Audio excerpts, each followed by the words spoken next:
welcome to Pay It Forward. I've got a really simple new design for you today. It's a little baby teether toy and it's in the shape of a little owl. It's very sweet, very easy to make. I've got free templates for you too. You simply click on the link in the description below, download your free pattern templates, and then we can get sewing.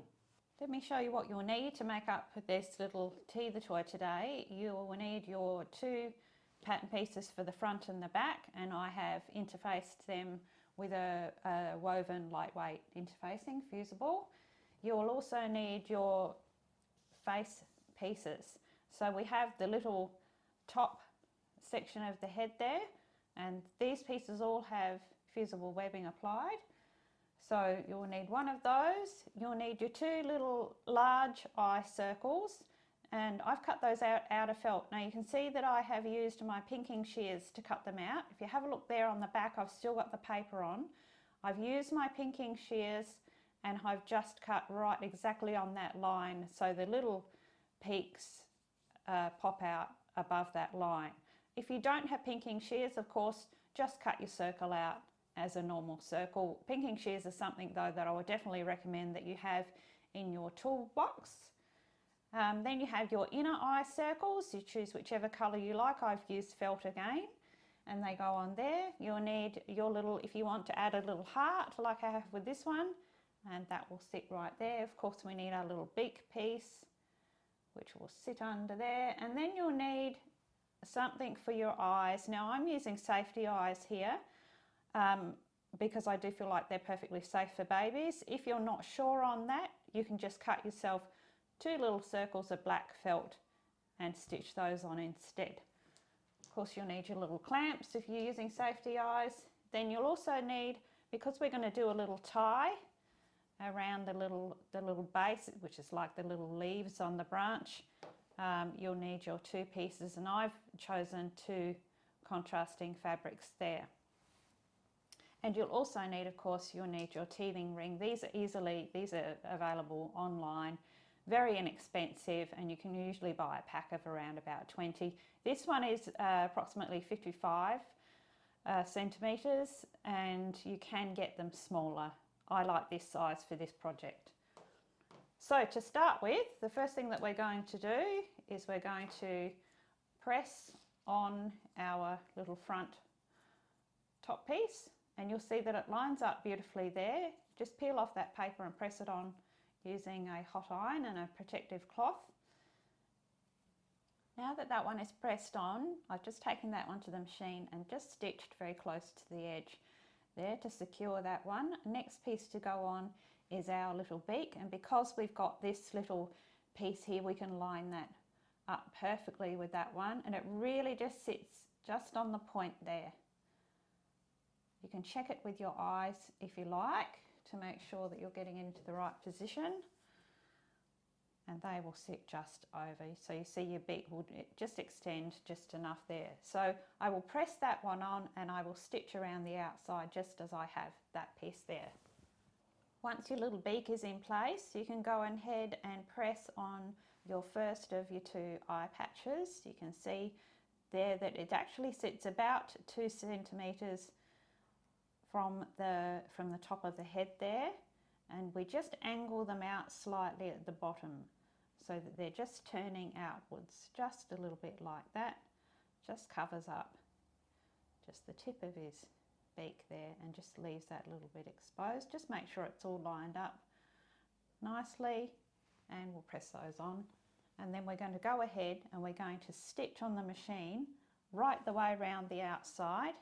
You see that I have there, right around the outside, very close, just so that that little pinked edge remains. Now you can position your little inner eye circles into place and press those on. You can see that where I've placed them is up towards the top of the eye and a little together in the centre, so that most of our fabric seen exposed is this way. It just gives him a little quizzical look. So I will press those on. So now I have those little inner eye circles in place. I'm actually going to hand stitch around these 2, probably because they're a perfect little circle. I find it's easier to do a blanket applique stitch, and it also really marks out that little inner circle there too. You can see on this one, it gives it a nice finish. So this is just a simple blanket applique. I'm using a pearl thread, a fairly fine pearl thread. Coming in from behind, I have a knot behind. Now I do have a video that shows you in much detail how to do this stitch. You can check that one out if you like. Otherwise, I'll do a few stitches here and show you. So I'm just going to make my stitches quite tiny, about 2 millimeters, and 2 millimeters deep and 2 millimeters apart. So I'm diving in the fabric there and coming out right on that edge and pulling that thread through the loop there. You can see that's our little starting stitch, and I'm going to continue all the way around with the same spacing through the loop again. And you can see that as I make my way around there, I'm rotating my fabric so that my stitches are they're going out diagonally, they're not starting to lean. Through the loop again, and you can see what that's giving us is that lovely little line edge, and that will continue on all the way around. So I'm going to do both of those eye circles. Our next step is to press our little heart into place. You can see that the little stitching around the eyes has come up lovely.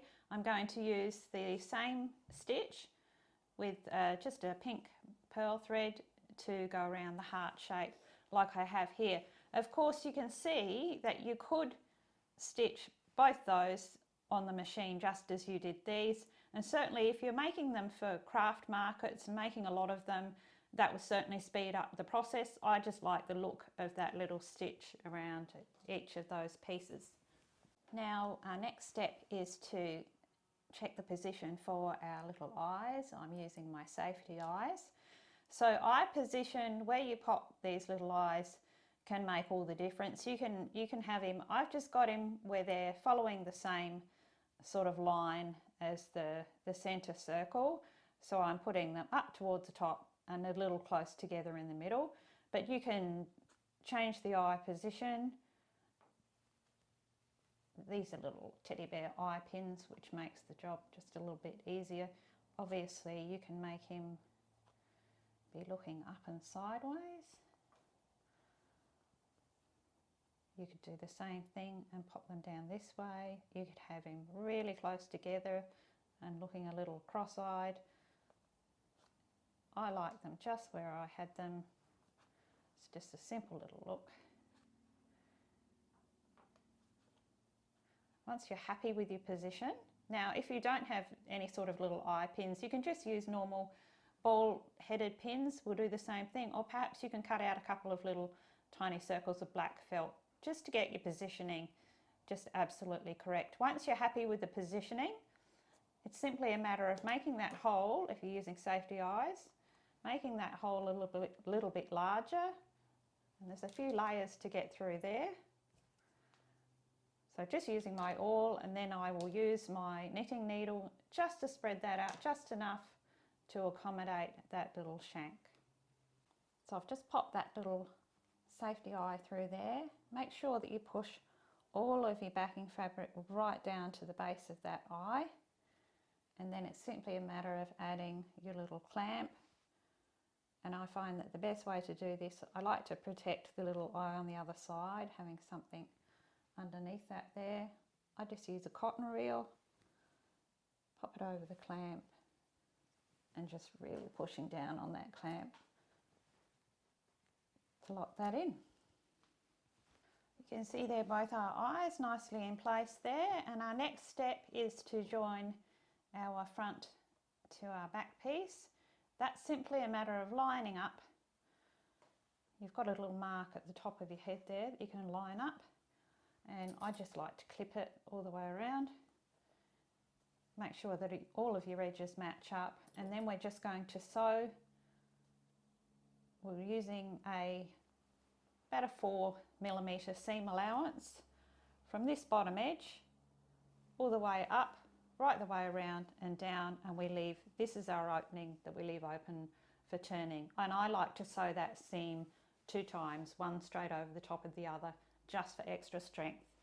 So you can see there that I have sewn that one up, and I have used my pinking shears just to clip those curves again. And all we need to do now is just turn that one through, right down through that little opening.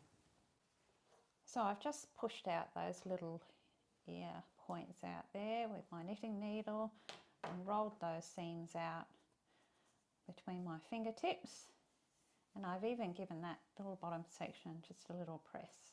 Now the next step is to fill that little owl with polyester filling, and I'm going to be using my little forceps to be doing that, so it's just straight up through the middle. Make sure that when you're filling that you pack out those little top little ear sections first. Pack it all in there, and we want this to be quite firm because baby's going to be, of course, chewing on that one, giving it a bit of a hard time, so we really want it to be quite firm and packed right the way down to the base here, all the way down to here, just this line. Follow this line around.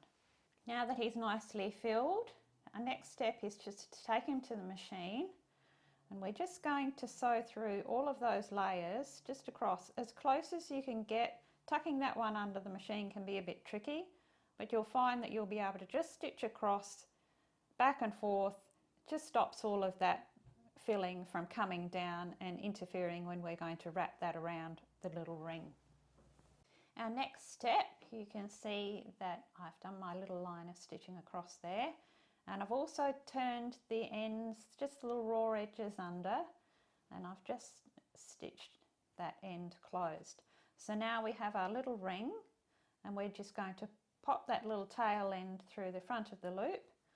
Going to come up behind, turn our little owl over, and you can see it's got a nice clean edge there. What we're going to do is I'm just using my extra strong Gutermann top stitching thread, and I'm just going to whip stitch that little end into place. Now you can pop a pin in there if you like.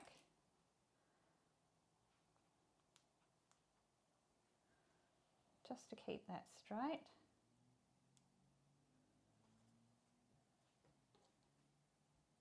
And I'm just going to pop my needle in to hide my knot in between those layers.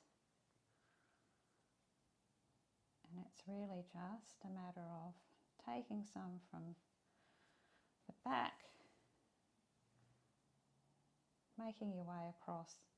I like to sew this a couple of times, so you don't really have to be too worried about having your stitches too close, because you can fill in the gaps as you go back. You can see that stitch is quite invisible. We are tying our little leaves necktie around that spot anyway, so it really won't be seen, but by using the Gutermann top stitching thread, you've got a really strong little join there.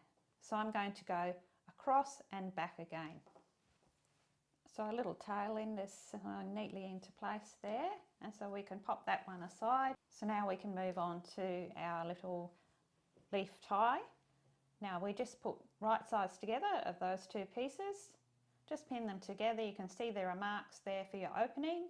We just are going to use the same seam allowance, 4 millimeters, going to sew all the way around and leave that little section open for turning. So I've turned that one through and given it a little press, and you can see I've pressed that those little ends under that opening. Now I'm going to sew a little top stitch on the machine, just a couple of millimeters in all the way around that outside edge, just to give it a nice finish. And while I do that, of course, that little opening will be closed. And that's our little leaf tie all finished with our little top stitching on. And the beauty of this little tie is that it can be taken off and thrown in the wash if it gets a little too grubby. Remembering that, do make sure that you wash all of your fabrics and use a washable felt, a washable acrylic felt if you're using felt, just so that the little teether toy is really, really safe for baby. So there we have, all finished. We've got two little owl teether toys there. They look fabulous, made up in all sorts of colours, and you can imagine how well they would do at craft fairs, and of course they would just make the perfect gift for a little baby shower. Well, I hope you've enjoyed making this little project today. If you have enjoyed this video, perhaps you give me a thumbs up, that would be beaut. Remember to subscribe because we've got some more baby projects coming up, nice and simple and easy. In the meantime, if something good comes your way, remember to pay it forward, and until our next video together, it's hooroo from me.